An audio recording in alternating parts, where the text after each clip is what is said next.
Hey guys, welcome back to our own YouTube channel civil technical. And आज हम लोग देखने वाले हैं कि रेक्टेंगुलर वाटर टैंक को कैसे डिज़ाइन किया जाता है। तो रेक्टेंगुलर वाटर टैंक क्या होता है, यहाँ पे हमने इसका जो शेप रखा है वो रेक्टेंगुलर रखा है।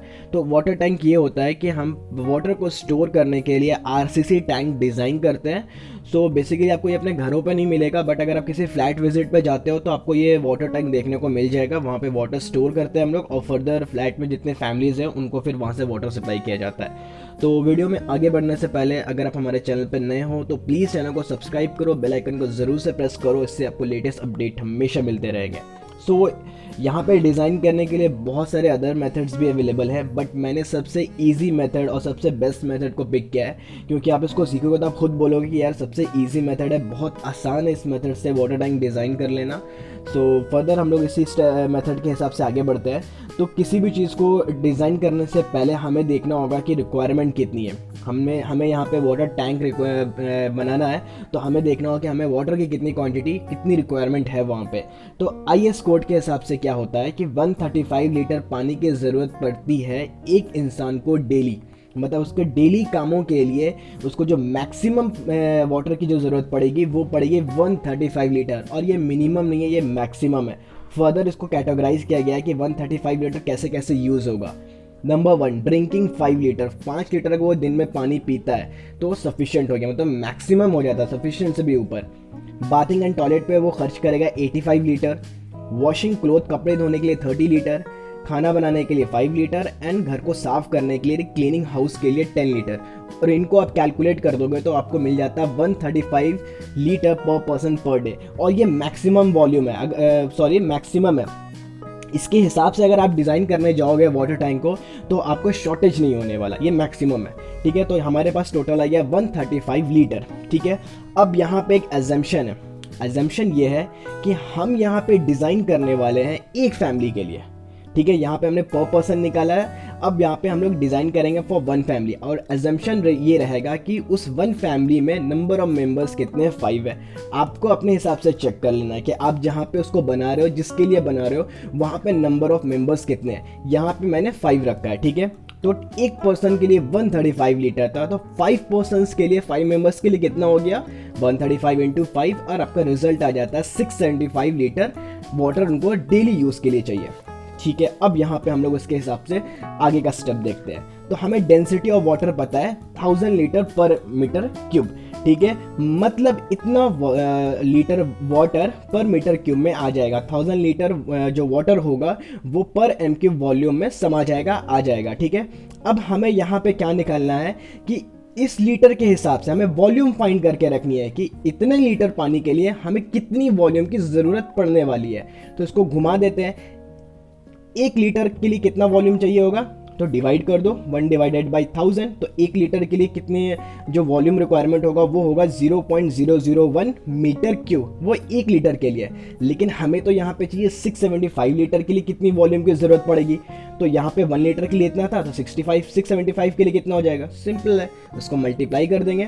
तो जब आप मल्टीप्लाई करोगे 675 इंटू 0.001 तो आपको मिल जाता है 0.675 एम क्यूब। मतलब इतने लीटर वाटर के लिए कितने जगह की जरूरत पड़ने वाली है, 0.675 एम क्यूब। ठीक है, ये हमारा स्पेस रिक्वायरमेंट आ गया वॉल्यूम के हिसाब से। अब फर्दर यहाँ पे देखते हैं कि आगे क्या करना है हमें। अब हमें क्या करना है कि एक और कंसिडरेशन करना है, ये है हमें कि मैंने यहाँ पे डेप्थ को एज्यूम कर लिया। स्टैंडर्ड है 0.8 मीटर, आप वहाँ पे रिक्वायरमेंट के हिसाब से इसको घटा सकते हो या बढ़ा सकते हो, क्योंकि अगर आप डेप्थ को घटाओगे तो फिर आपको लेंथ और ब्रेथ जो होगा रेक्टेंगल, अगर आपने रेक्टेंगुलर डिज़ाइन करके रखा है तो उसको आपको बढ़ाना होगा। तो आप वहाँ पे अपना स्पेस देख लिया, स्पेस के हिसाब से आप इसको एडजस्ट कर सकते हो, कोई इसमें प्रॉब्लम नहीं है। मैंने यहाँ पे 0.8 मीटर रखा है डेप्थ। अब वॉल्यूम का फॉर्मूला क्या होता है, L into B into H. तो L इंटू बी हो गया आपका रेक्टेंगल का एरिया, तो मैंने यहाँ पे उसकी जगह पे एरिया लिखा है, और ये into height is equals to volume होता है ना। हमें एरिया, एक्चुअली हमारा मेन टारगेट है एरिया फाइंड करना, और एरिया से भी मेन टारगेट है कि हमें लेंथ और ब्रेथ फाइंड करनी है। हमने हाइट पे एज्यूम कर लिया है। ठीक है, वॉल्यूम हमने निकाल लिया था पीछे 0.675 मीटर क्यूब। अब यहाँ पे एरिया फाइंड आउट कर लेते हैं। एरिया क्या हो गया, अगर इसको इधर लेके जाएंगे तो डिवाइड हो जाएगा, तो 0.675 डिवाइडेड बाई 0.8, हमारे पास एरिया निकल जाएगा 0.84 मीटर स्क्वायर। ठीक है, एरिया है मीटर स्क्वायर में आएगा। कैसे मीटर स्क्वायर में आया, यहाँ पे आपका कितना था, ये मीटर क्यूब में था और ये तो मीटर में था, ये मीटर में था, तो ये कैंसिल हुआ, इसको काटा, यहाँ पे 2 हो गया और हमारी यूनिट हो गई मीटर स्क्वायर। और एरिया की यूनिट क्या होती है, मीटर स्क्वायर होती है। लेंथ इनटू ब्रेथ, एरिया को मैंने बोला कि एरिया का फॉर्मूला होता है length into breadth. Main target हमारा लेंथ और ब्रेथ फाइंड आउट करना है, तो L into B is equal to 0.84 metre square. अब यहाँ पर रेक्टेंगल है, तो रेक्टेंगल में क्या होता है कि आपका लेंथ बड़ा होता है, ब्रेथ छोटा होता है, तो फिर यहाँ पे कंसिडरेशन ये रख दिए कि length is equals to 2b। ये भी आपका स्टैंडर्ड है। ठीक है, आपको यहाँ पे कंसिडर कर लेना है कि जो लेंथ होगा वो दुगना होगा ब्रेस्ट से, और हमेशा यही होता है कि लेंथ ब्रेस्ट से बड़ा होता है। तो ये बहुत इजी, मैंने जैसे बोला कि ये मेथड्स काफ़ी इजी है, इसको हम लोग इसलिए इजी इसलिए हो जाता है कि इसको हम लोग बहुत सिंपल तरीके से डिज़ाइन करते हैं, इसलिए हम लोग यहाँ पे सिंपल बस ये कर दिए कि लेंथ आपका ब्रेथ का दुगना होगा। अब देखो यहाँ पे क्या करना है, एरिया हमने फाइंड आउट करके रखा है, L into B is equal to 0.84। अभी यहाँ पे क्या किए कि लेंथ के जगह पे हम ये वैल्यू पुट कर गए, तो लेंथ हमने माना था 2b इंटू और b के जगह b रहा इज इक्वल टू 0.84। जब इसको मल्टीप्लाई कर दोगे तो हो जाएगा 2b square is equal to 0.84। यहाँ से b स्क्वायर निकालते हैं, तो ये 2 इधर डिवाइड में मल्टीप्लाई था, इधर डिवाइड में आ गया, और जब इसको आप डिवाइड करोगे तो आपको वैल्यू मिल जाएगी 0.42।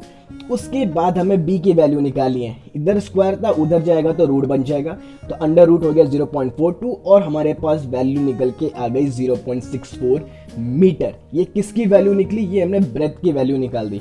अब लेंथ यहाँ से इजी हो गया निकालना, हमने लेंथ को कंसिडर किया था 2b, तो 2 इंटू ब्रेथ की वैल्यू कितनी है 0.64, 2 इंटू 0.64, हमारे पास वैल्यू निकल के आ गई 1.28 मीटर। मतलब हमने यहाँ से लेंथ भी कैलकुलेट कर लिया, हमने यहाँ पे ब्रेथ भी निकाल लिया, और हाइट तो हमने पहले से एज्यूम करके रखी थी। अगर आपका स्पेस कम है तो आप हाइट को, मतलब उसका जो डेप्थ रखोगे आप वाटर टैंक का, आप उसको बढ़ा सकते हो, बट अगर वहाँ पे इंजीनियर है तो आप उससे ज़रूर सलाह ले लो, ये स्टैंडर्ड है। तो उस पर क्या कि अगर ज़्यादा बढ़ाओगे तो आपका जो रिक्वायर्ड स्पेस है वो थोड़ा कम लगेगा, और अगर आप डेप्थ कम रखोगे तो स्पेस आपको थोड़ा ज़्यादा रखने वाला है। तो according to the space, according to your requirement, आप यहाँ पे इसको कंसिडरेशन में अपने हिसाब से वैल्यूज़ ले सकते हो। ओवरऑल हमारे हिसाब से 0.8 हमने डेप्थ लिया और हमने लेंथ और ब्रेथ कुछ इस तरीके से फाइंड आउट कर ली। अब यहाँ पे हम फाइनल जो कंक्लूजन हमारे पास जो निकल के आ रहा है कि 675 लीटर वाटर रिक्वायरमेंट को पूरा करने के लिए हमें जो वाटर टैंक का डायमेंशन चाहिए वो कितना चाहिए होगा, लेंथ 1.28 मीटर, ब्रेथ 0.64 मीटर और हाइट मतलब डेप्थ हो गया 0.8 मीटर। ये हमारा यहाँ पे डिज़ाइन रेडी हो जाता है। कितना इजी मेथड था, कितने मतलब आसानी से आप इसको कैलकुलेट कर सकते हैं। अगर टॉप व्यू के हिसाब से देखोगे तो ये हो गया वन लेंथ हुई आपकी 1.28 मीटर और ये इसका ब्रेथ हो गया 0.64 मीटर, और अगर सामने से अगर आप देखोगे तो ये पानी है और इसका मैक्सिमम डेप्थ होगा वो होगा 0.8 मीटर, और ये मैक्सिमम है। ऐसा नहीं है कि आपको ज़रूरत पड़े कि इससे ज़्यादा थोड़ा कंस्ट्रक्ट करने का, डेप्थ को बढ़ाने का या लेंथ को थोड़ा चेंज लाने का, नहीं, क्योंकि ये जो हमने IS कोड यहाँ पे कंसिडरेशन में रखा है ये मैक्सिमम वैल्यू के हिसाब से ये सारा चीज़ जो 135 लीटर हमें यहाँ पे मिल रहा है वो मैक्सिमम वैल्यू है, मतलब इतने ज़्यादा से ज़्यादा इतना पानी यूज़ होने वाला है। तो यहाँ पे हमने ऑलरेडी बहुत ज़्यादा कंसिडरेशन में रखा है, एक्स्ट्रा वाटर को रखा है यहाँ पे, सो यहाँ पे शॉर्टेज वाली कोई टेंशन नहीं है। आप इसके हिसाब से पर पर्सन 135 लीटर के हिसाब से आराम से, कितने भी मेंबर्स हो आप इसके हिसाब से आराम से इसको कैलकुलेट कर सकते हो। फर्दर मैं इसका जो PDF है, हमारा जो व्हाट्सएप ग्रुप है, मैं उसमें डाल दूंगा। अगर आप हमारे व्हाट्सएप ग्रुप से अभी तक जुड़े नहीं हैं तो आपको लिंक मिल जाएगा डिस्क्रिप्शन में, आप वहाँ से जाएं, हमारे व्हाट्सएप ग्रुप को ज्वाइन करें।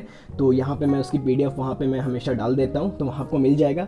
अदरवाइज़ जो मैंने ये बताया कि कैसे वाटर टैंक डिज़ाइन करते हैं, अगर इसके रिगार्डिंग कोई भी डाउट स्टिल रह गया तो आप प्लीज़ कमेंट में मुझे बता सकते हैं, मैं क्लियर करूँगा इंशाल्लाह। एंड अदरवाइज़ अगर आपको ये वीडियो अच्छा लगा तो प्लीज़ वीडियो को लाइक करो और चैनल को सब्सक्राइब करो। Thank you.